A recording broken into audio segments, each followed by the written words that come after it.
خير الحديث كتاب الله وخير الهدي هدي محمد صلى الله عليه وسلم وشر الأمور محدثاتها وكل محدثة بدعة وكل بدعة ضلالة وكل ضلالة في النار. فأعوذ بالله من الشيطان الرجيم. بسم الله الرحمن الرحيم. يا أيها الذين آمنوا اتقوا الله حق تقاته ولا تموتن إلا وأنتم مسلمون. يا أيها الناس اتقوا ربكم الذي خلقكم من نفس واحدة وخلق منها زوجها وبث منهما رجالا كثيرا ونساء واتقوا الله الذي تساءلون به والأرحام إن الله كان عليكم رقيبا. وقال تعالى في موضع آخر: قاف والقرآن المجيد بل عجبوا أن جاءهم منذر منهم فقال الكافرون هذا شيء عجيب أإذا متنا وكنا ترابا ذلك رجع بعيد. وقال النبي صلى الله عليه وسلم وهو يعظ: اغتنم خمسا قبل خمس، شبابك قبل حرمك، صحتك قبل سقمك، وغناك قبل فقرك، وفراغك قبل شغلك، وحياتك قبل موتك. ہر قسم کی تعریف، کبریائی، بڑائی اللہ رب العالمین کے لیے لائق و سزاوار ہے. انگنت لامحدود ریگستان کی کنکریوں اور بارش کے بوندوں کے برابر درود و سلام ہو آخری نبی جناب محمد الرسول اللہ صلی اللہ علیہ وسلم کی ذات مبارکہ. نبی کریم صلی اللہ علیہ وسلم کی ذات مبارکہ ہمارے لیے نمونہ، ہماری زندگی کے لیے مشعل راہ اور ہماری آخرت کے لیے زاد سفر کی حیثیت رکھتی ہے. نبی کریم صلی اللہ علیہ وسلم زندگی میں جو بھی اعمال کیے ہیں اور جو بھی اعمال کرنے کا حکم دیے ہیں اور جو بھی اعمال کرتے ہوئے دوسروں کو دیکھ کر خاموش رہے ہیں، ان سب کو حدیث نبوی، سنت نبوی کہا جاتا ہے. انہی احادیث میں سے ایک حدیث میں آپ کے سامنے پڑھا جس کا ترجمہ یہ ہے. نبی حضرت ابن عباس رضی اللہ عنہ کی حدیث ہے. نبی صلی اللہ علیہ وسلم فرماتے ہیں کہ نبی صلی اللہ علیہ وسلم ایک شخص کو نصیحت کر رہے تھے. نصیحت کرتے ہوئے کہتے ہیں کہ 5 چیزوں کو غنیمت جانو. 5 چیزیں رہنے سے پہلے آپ کے پاس جو 5 چیزیں ہیں اس کو 5 چیزوں میں تبدیل ہونے سے پہلے ان چیزوں کو غنیمت جان کر ان کی قدر کیا کرو. نبی کریم صلی اللہ علیہ وسلم نے یہ حدیث پڑھی. جو نصیحت کی وہ حدیث میں آپ کے سامنے پڑھی ہے خطبہ مسنونہ کے بعد، جس میں اللہ کے نبی صلی اللہ علیہ وسلم فرما رہے ہیں 5 چیزیں کیا ہیں. پہلی چیز نبی صلی اللہ علیہ وسلم نے فرمایا: شبابک قبل حرمک. آپ کی جو جوانی ہے اس کی قدر کیا کرو، اس میں اللہ تعالیٰ کی مرضی کے مطابق زندگی گزارا کرو. آپ کے بڑھاپا آنے سے پہلے جب جوانی ہوتی ہے اس میں کیے جانے والے اعمال کی جو قدر ہے وہ بڑھاپے میں کیے جانے والے اعمال سے برابری نہیں کر سکتی. لیکن ان اعمال کی فضیلت، ان اعمال کی جو قدر ہے نبی صلی اللہ علیہ وسلم کے پاس بہت زیادہ ہے. اور اللہ تعالیٰ نبی صلی اللہ علیہ وسلم کے ذریعے اس کی اہمیت کو بتایا. اسی کے پس منظر نبی صلی اللہ علیہ وسلم جب نصیحت کر رہے ہیں تو پہلی چیز نبی صلی اللہ علیہ وسلم نے جوانی کی قدر کرنے کی تعلیم دی. اس کے ساتھ ساتھ دوسری جو چیز آپ صلی اللہ علیہ وسلم نے فرمایا جو ہمارے لیے اس وقت بہت ضروری ہے: صحت کو غنیمت جانو بیماری آنے سے پہلے. نبی صلی اللہ علیہ وسلم نے فرمایا صحت کو غنیمت جانو بیماری آنے سے پہلے. ہر شخص بیمار ہے، چاہے وہ چھوٹا بچہ ہی کیوں نہ ہو اور چاہے کتنا بڑا آدمی کیوں نہ ہو، ہر ایک کو بیماری لائق ہے. لیکن بیماری لائق ہونے کے باوجود بھی جتنی صحت ہے، جتنا بیمار ایک آدمی ہے، ایک آدمی بستر سے اٹھ نہیں سکتا تو اس سے بہتر آدمی کون ہے؟ جو صحت مند کہلانے والا، جو بستر سے اٹھ سکتا ہے، آ کے کھڑا ہو سکتا ہے. تو اس شخص کو، اس سے وہ صحت مند تو ہے.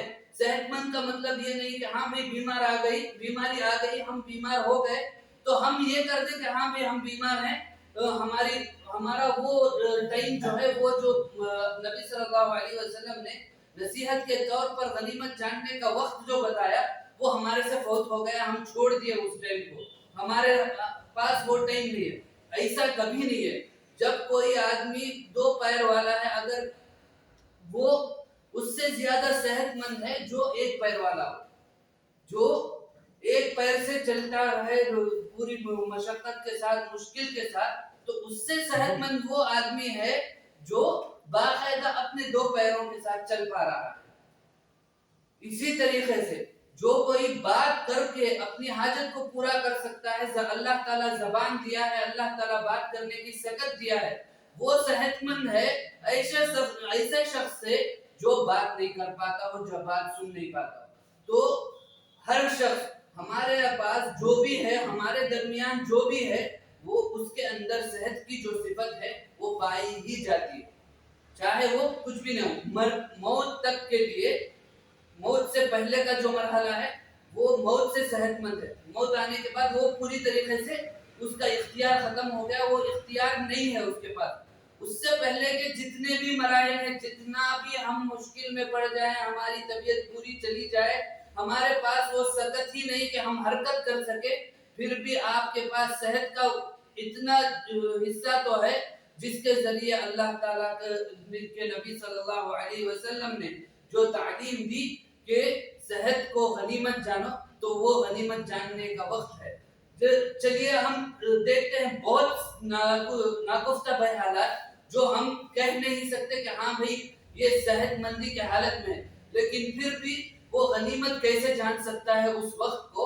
اس کے تعلق سے اللہ تعالیٰ نے فرمایا کہ اپنی زبان کو ہر وقت اللہ تعالیٰ کے ذکر سے تر رکھا کرو، اللہ تعالیٰ کے ذکر سے خالی نہ رکھا کرو. تو اللہ تعالیٰ کا ذکر، ہم کسی بھی مرحلے میں پہنچ جائیں زندگی کے، موت سے پہلے والے، تو ہمارے پاس اللہ تعالیٰ کا ذکر کرنے کی سکت ہے، ہمارے پاس اللہ تعالیٰ کے ذکر کرنے کی طاقت ہے. ہم باقاعدہ بغیر کسی بہانے کے اللہ تعالیٰ کا ذکر کر سکتے ہیں.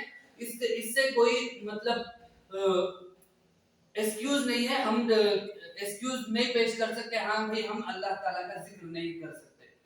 تو اسی طریقے سے نماز ہے اللہ تعالیٰ کے عبادتوں میں سے بہت بڑی عبادت، جس کو اللہ تعالیٰ نے نبی صلی اللہ علیہ وسلم کو باقاعدہ اپنے پاس بلا کر جو عبادت تحفے کے طور پر ہمیں دی ہے، وہ عبادت ہے.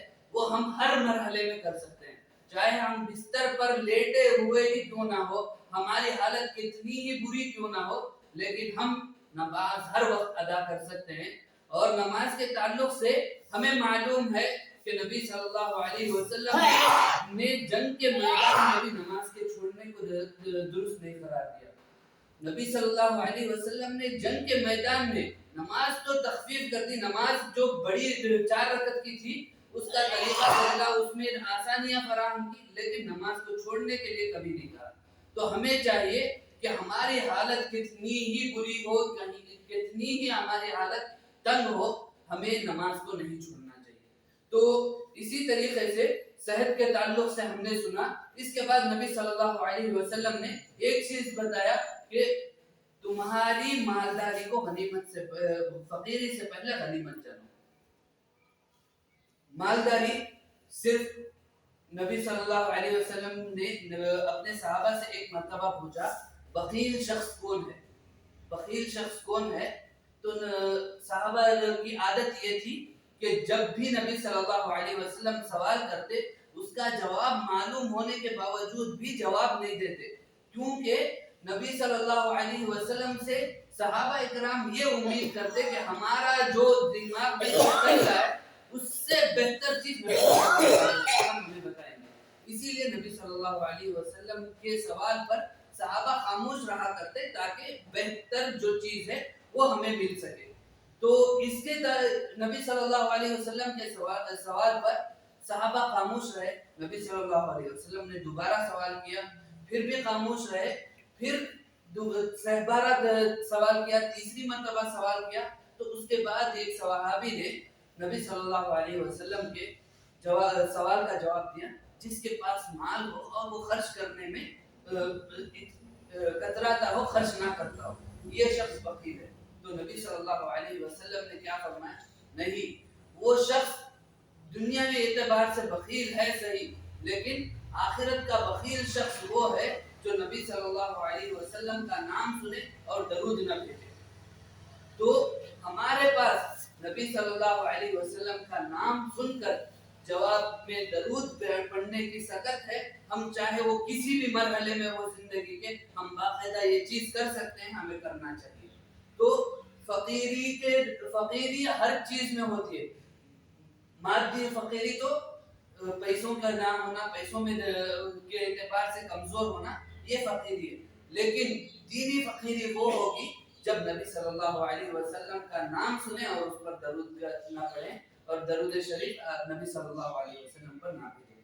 تو ہمارے اوپر ضروری ہے کہ ہم کسی بھی مرحلے میں ہوں تو یہ جو مالداری کا کام ہے, نبی صلی اللہ علیہ وسلم پر درود بھیجنا باقاعدہ ہر وقت کیا کریں. اور خاص کر جمعہ کے دن نبی صلی اللہ علیہ وسلم پر درود بھیجنا, اس کی اہمیت زیادہ ہے اور اس کا ثواب زیادہ ہوتا ہے. تو ہمیں چاہیے کہ ہم خاص کر جمعہ کے دن زیادہ اہتمام کریں اور باقیہ خالی اوقات میں نبی صلی اللہ علیہ وسلم پر درود بھیجتے رہا کریں تاکہ ہمارے مسائل حل ہوں.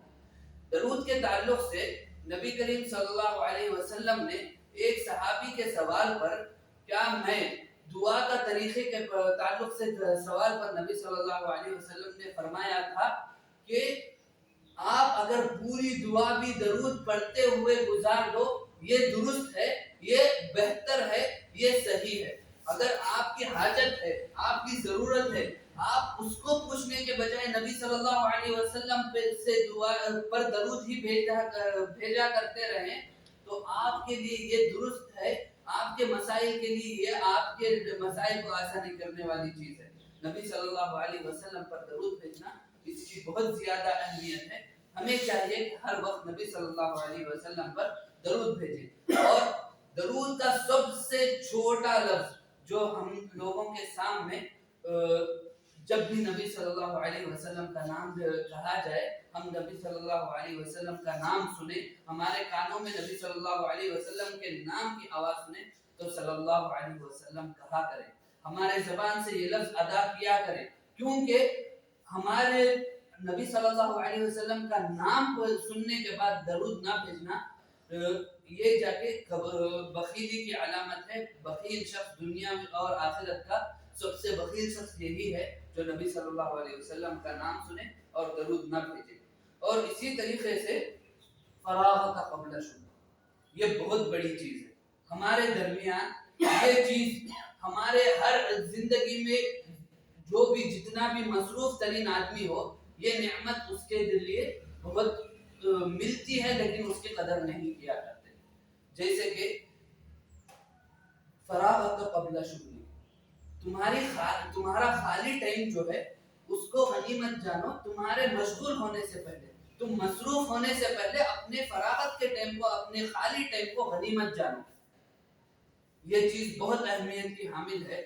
نبی کریم صلی اللہ علیہ وسلم نے اسی کے تعلق سے ایک حدیث میں فرمایا,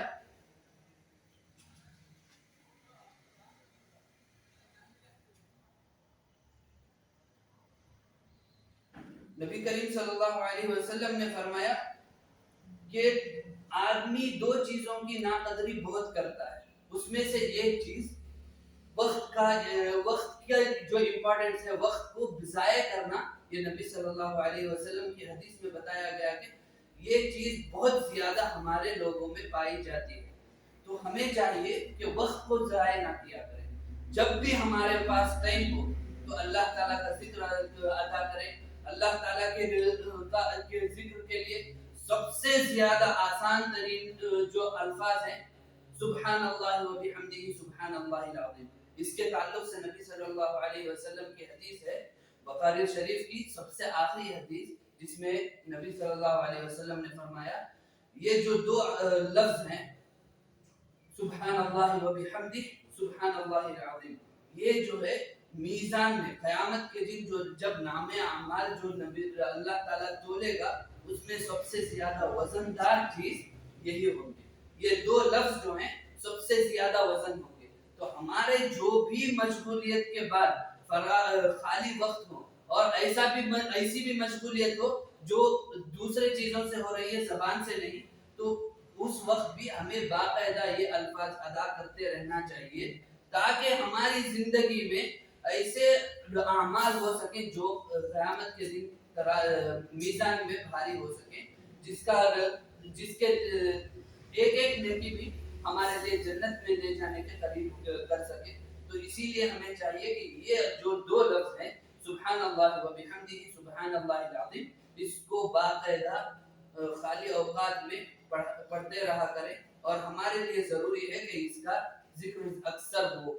تو اس کے ساتھ ایک اور چیز ہے حیات کا قبل موت، تمہاری زندگی کو موت سے پہلے غنیمت جانو۔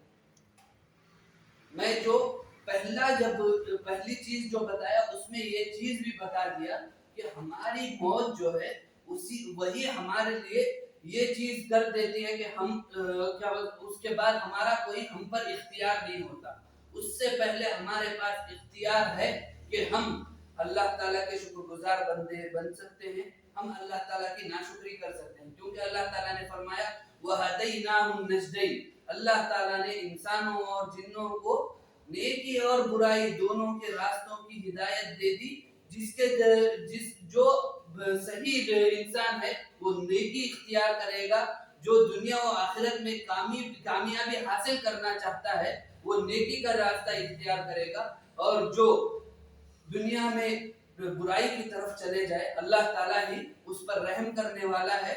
اگر وہ برائی کرتے ہوئے چلے جائے تو ہم یہ کہہ سکتے ہیں برائی اگر شرک کے درجے کی ہو تو اللہ تعالیٰ اس شرک کو معاف نہیں کرنے والا ہے، اس کے علاوہ دوسری برائیاں ہوں تو اس کے لیے معافی بھی ہمیں مانگنا چاہیے، اللہ تعالیٰ معافی کو پسند کرتا ہے۔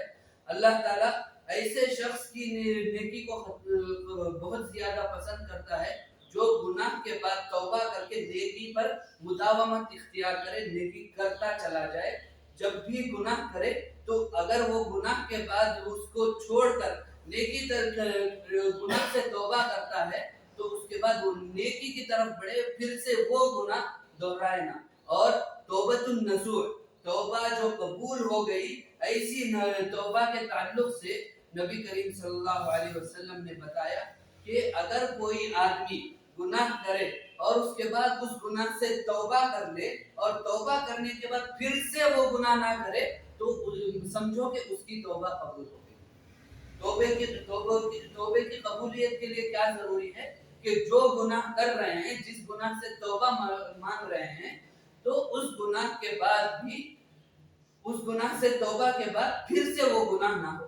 اور اللہ تعالیٰ نے فرمایا، نبی کریم صلی اللہ علیہ وسلم کی حدیث ہے، انسان جب بھی گناہ کرتا ہے تو اس کا ایمان جو ہے، اس کے اندر جو اللہ تعالیٰ پر ایمان ہے وہ اس کے اندر سے نکل کر اس کے سر پر منڈلانے لگتا ہے جب تک وہ گناہ سے دور نہ ہو۔ جب وہ گناہ سے دور ہوتا ہے تو اس کا ایمان اس کے اندر آتا ہے، تو اس کے بعد اس کو گناہ سے توبے کی توفیق ہوتی ہے۔ تو ہمیں چاہیے کہ ہم ہر وقت اپنے اندر ایمان کو قائم رکھا کریں، ہمارے زندگی میں جو بھی ایمانی کام ہے جو اسلام کے مطابق ہمارے تعلیم کے طور پر نبی کریم صلی اللہ علیہ وسلم کے ذریعے ہو یا پھر قرآن کریم کے ذریعے اللہ تعالیٰ نے جو بھی ہمارے اوپر احکامات بتائے ہیں اس پر ہم باقاعدہ عمل کیا کریں، تاکہ ہماری موت کبھی اس حالت میں نہ ہو جس میں جس پر مرنے کے بعد قیامت کے دن اسی حالت میں اٹھتے ہوئے ہمیں جہنم میں جانا پڑے۔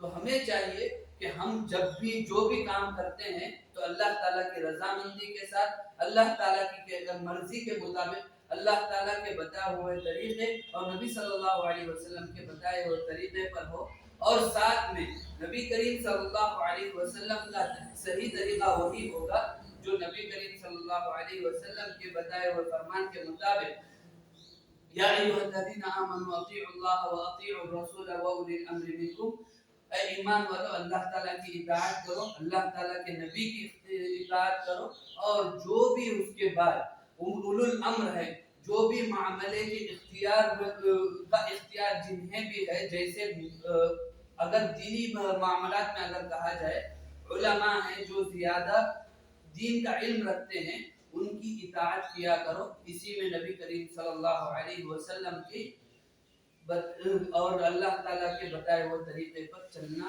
ممکن ہوگا۔ اور اسی طریقے سے نبی کریم صلی اللہ علیہ وسلم نے فرمایا خیر القرون قرنی ثم الذین یلونہم ثم الذین یلونہم، سب سے زیادہ بہتر زمانہ نبی کریم صلی اللہ علیہ وسلم بتا رہے ہیں کہ نبی صلی اللہ علیہ وسلم کا خود کا زمانہ، پھر اس کے بعد صحابہ کا زمانہ، پھر اس کے بعد تابعین کا زمانہ، پھر اس کے بعد تبع تابعین کا زمانہ، اسی طریقے سے درجہ بدرجہ زمانے کے اندر گراوٹ آ رہی ہے، بہتری میں کمی آ رہی ہے۔ اسی لیے ہمیں چاہیے کہ ہم جس زمانے سے گزر رہے ہیں اس میں ہمارے لیے جو بھی مشکلات ہیں، جو بھی ہمارے لیے آزمائشیں ہیں، اس سے ہم اللہ تعالیٰ سے دعا کر کے ان آزمائشوں سے بچنے کی کوشش کریں۔ پہلے اللہ تعالیٰ کی مدد کے بغیر کچھ بھی نہیں ہو سکتا، حتیٰ کہ ایک جھاڑ کا پتا گر نہیں سکتا اللہ تعالیٰ کے حکم کے بغیر۔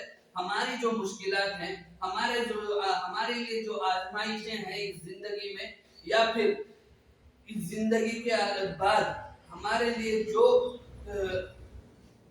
نعمتیں حاصل کرنا ہے، اور جو ہمارے گناہوں کے سبب اللہ تعالیٰ جو ہمیں سزا کے طور پر جو چیزیں دینے والا ہے، اس کے تعلق سے ہم اللہ تعالیٰ سے رجوع کیے بغیر، اللہ تعالیٰ سے ہم دعا کیے بغیر، ہم اللہ تعالیٰ سے کانٹیکٹ بنائے بغیر، ہمارا رابطہ اللہ تعالیٰ سے قائم کیے بغیر کبھی ممکن نہیں کہ اس میں بہتری ہو، اس میں ہمارے حق میں جو خیر کی چیز ہے وہ ہمیں ملے، یہ ہمارے ممکن ہی نہیں، کبھی ممکن ہو ہی نہیں سکتا۔ اسی لیے ہمیں چاہیے کہ ہم جو ہے اللہ تعالیٰ کے لیے، اللہ تعالیٰ کے بتائے ہوئے طریقے پر، نبی کریم صلی اللہ علیہ وسلم کے بتائے ہوئے راستے سے، نبی کریم صلی اللہ علیہ وسلم کے صحابہ جس طریقے سے دین کو سمجھے ہیں اس کو سمجھ کر، اور جس طریقے سے دین پر عمل کیے ہیں اس طریقے سے دین پر عمل کر کر ہماری آخرت سنوارے، ہماری زندگی بھی آخرت ہی کے لیے بنی ہے۔ انشاءاللہ اللہ تعالیٰ آخرت کے ساتھ زندگی بھی سنوارے گا، زندگی کے مسائل کو بھی دور کرے گا۔ اقول قولی ھذا واستغفر اللہ لی ولکم ولسائر المسلمین من کل ذنب فاستغفروہ۔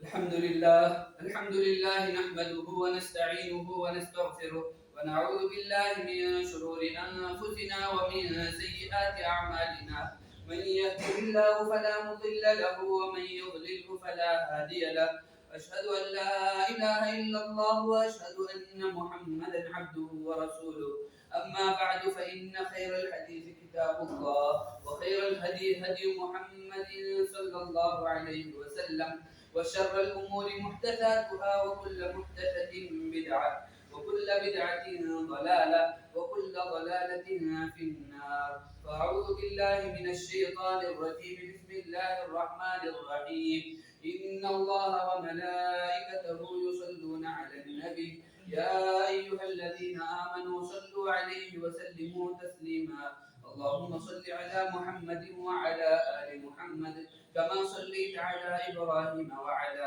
آل إبراهيم إنك حميد مجيد، اللهم بارك على محمد وعلى آل محمد كما باركت على إبراهيم وعلى آل إبراهيم إنك حميد مجيد، ربنا آتنا في الدنيا حسنة وفي الآخرة حسنة وقنا عذاب النار، ربنا وتب علينا إنك أنت التواب الرحيم، ربنا وآتنا ما وعدتنا على رسلك ولا تخزنا يوم القيامة، ولا تخزنا يوم القيامة، ولا تخزنا يوم القيامة، إنك لا تخلف الميعاد. بارك الله لنا ولكم في القرآن العظيم، ونفعنا وإياكم بما فيه من الآيات والذكر الحكيم. إنه تعالى جواد كريم، ملك بر رؤوف رحيم ورب حكيم.